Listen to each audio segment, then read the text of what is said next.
अन्य देशर चिंता बढ़ाइला चीन युद्ध मैदान को छाड़ब रोबोटिक डग। आसतु जानिबा यार सर्विसेज खबर विषय रे। युद्ध मैदान रे जदि गोटाए पाखे रोबोट एवं अन्य पक्षरे मनीष भितर युद्ध हुए तेबे किए जितब। आगु को युद्ध मैदान रे एपरी किछि देखिबाकू मिल पारे। चीन एक रोबोटिक डग तथा कुकुर डेभलप करिछि जहा आगु को जाई युद्ध क्षेत्र में अन्य देशों पई विपद सृष्टि करिपारे। चीन रो एक गणमाध्यम एही रोबोट डग रो 2 मिनिट्र वीडियो जारी करिथिला जेउथरे देखिबाकू मिलिथिला रोबोट डग पिठरे एक ऑटोमेटिक राइफल फिट करा जायछि। युद्ध मैदान रे किपरि युद्ध करा जाए से समस्त कला रोबोट रे इंस्टॉल करा जायछि।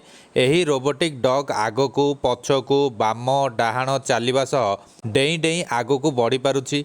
शत्रु पाखकू किपरि लुचि लुचि जाई पहुँची पारिबो ताहा मध्य एही डग करि पारुछि।